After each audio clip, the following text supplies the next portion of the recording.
When I was young, my family lived overseas. I lived in Indonesia for a few years.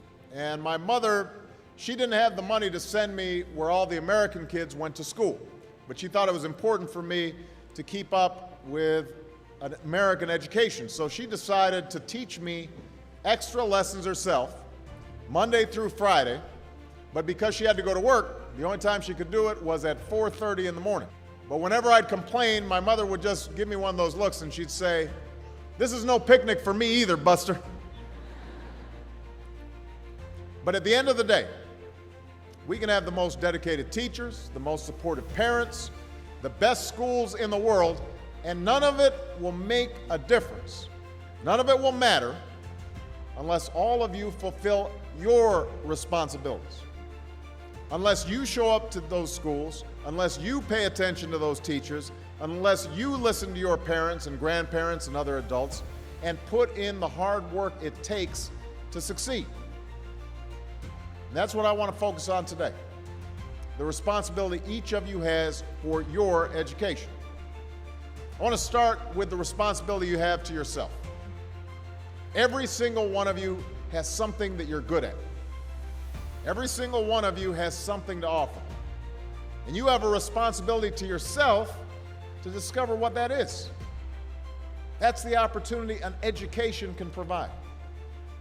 Maybe you could be a great writer, maybe even good enough to write a book or articles in a newspaper, but you might not know it until you write that English paper, that English class paper that's assigned to you. Maybe you could be an innovator or an inventor, maybe even good enough to come up with the next iPhone or the new medicine or vaccine, but you might not know it until you do your project for your science class. Maybe you could be a mayor or a senator or a Supreme Court justice, but you might not know that until you join student government or the debate team. And no matter what you want to do with your life, I guarantee that you'll need an education to do it. You want to be a doctor or a teacher or a police officer? You want to be a nurse or an architect, a lawyer or a member of our military? You're going to need a good education for every single one of those careers. You cannot drop out of school and just drop into a good job. You've got to train for it and work for it and learn for it. And this isn't just important for your own life and your own future.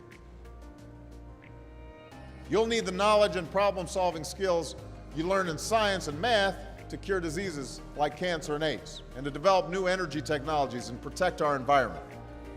You'll need the insights and critical thinking skills you gain in history and social studies to fight poverty and homelessness, crime and discrimination, and make our nation more fair and more free.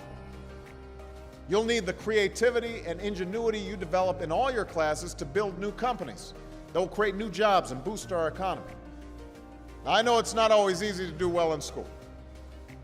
I know a lot of you have challenges in your lives right now that can make it hard to focus on your schoolwork. I get it. I know what it's like. My father left my family when I was 2 years old. And I was raised by a single mom who had to work and who struggled at times to pay the bills and wasn't always able to give us the things that other kids had. There were times when I missed having a father in my life. There were times when I was lonely and I felt like I didn't fit in. So I wasn't always as focused as I should have been on school. And I did some things that I'm not proud of. And I got in more trouble than I should have. And my life could have easily taken a turn for the worse. But I was lucky. I got a lot of second chances. And I had the opportunity to go to college and law school and follow my dreams. My wife, our First Lady, Michelle Obama, she has a similar story. Neither of her parents had gone to college, and they didn't have a lot of money. But they worked hard, and she worked hard so that she could go to the best schools in this country. But some of you might not have those advantages. Maybe you don't have adults in your life who give you the support that you need. Maybe someone in your family has lost their job, and there's not enough money to go around. Maybe you live in a neighborhood where you don't feel safe, or have friends who are pressuring you to do things you know aren't right. But at the end of the day, the circumstances of your life, what you look like, where you come from, how much money you have, what you've got going on at home, None of that is an excuse for neglecting your homework or having a bad attitude in school. That's no excuse for talking back to your teacher or cutting class or dropping out of school. There is no excuse for not trying. Where you are right now doesn't have to determine where you'll end up. No one's written your destiny for you. You write your own destiny. You make your own future. That's what young people like you are doing every day all across America. And that's why today I'm calling on each of you to set your own goals for your education and do everything you can to meet them. Your goal can be something as simple as doing all your homework, paying attention in class, or spending some time each day reading a book. Maybe you'll decide to get involved in an extracurricular activity or volunteer in your community. Maybe you'll decide to stand up for kids who are being teased or bullied because of who they are or how they look. Because you believe, like I do, that all young people deserve a safe environment to study and learn. Maybe you'll decide to take better care of yourself so you can be more ready to learn. And along those lines, by the way, I hope all of you are washing your hands a lot and that you stay home from school when you don't feel well so we can keep people from getting the flu this fall and winter. But whatever you resolve to do, I want you to commit to it. I want you to really work at it. I know that sometimes you get that sense from TV that you can be rich and successful without any hard work, that your ticket to success is through rapping or basketball or being a reality TV star. Chances are you're not going to be any of those things. The truth is, being successful is hard. You won't love every subject that you study. You won't click with every teacher that you have.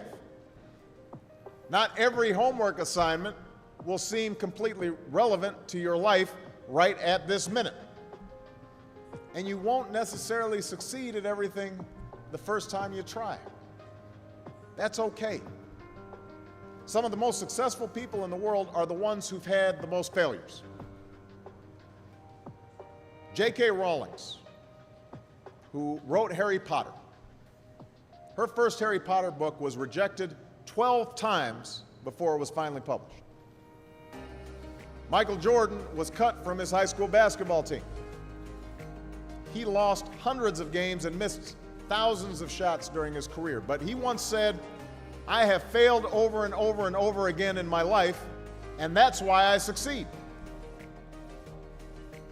These people succeeded because they understood that you can't let your failures define you. You have to let your failures teach you. You have to let them show you what to do differently the next time. So if you get into trouble, that doesn't mean you're a troublemaker. It means you need to try harder to act right. If you get a bad grade, that doesn't mean you're stupid. It just means you need to spend more time studying. No one's born being good at all things. You become good at things through hard work. You're not a varsity athlete the first time you play a new sport. You don't hit every note the first time you sing a song. You've got to practice. The same principle applies to your schoolwork. You might have to do a math problem a few times before you get it right. You might have to read something a few times before you understand it. You definitely have to do a few drafts of a paper before it's good enough to hand in. Don't be afraid to ask questions. Don't be afraid to ask for help when you need it. I do that every day. Asking for help isn't a sign of weakness, it's a sign of strength, because it shows you have the courage to admit when you don't know something, and that then allows you to learn something new.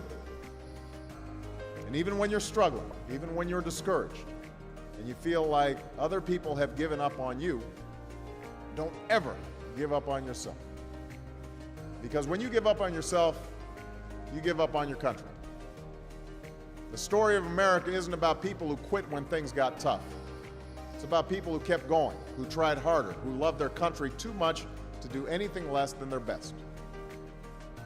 So today, I want to ask all of you, what's your contribution going to be? What problems are you going to solve? What discoveries will you make? Now, your families, your teachers, and I are doing everything we can to make sure you have the education you need to answer these questions.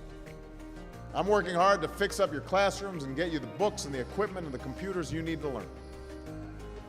But you've got to do your part too. So I expect all of you to get serious this year. I expect you to put your best effort into everything you do. I expect great things from each of you. So don't let us down. Don't let your family down or your country down. Most of all, don't let yourself down. Make us all proud.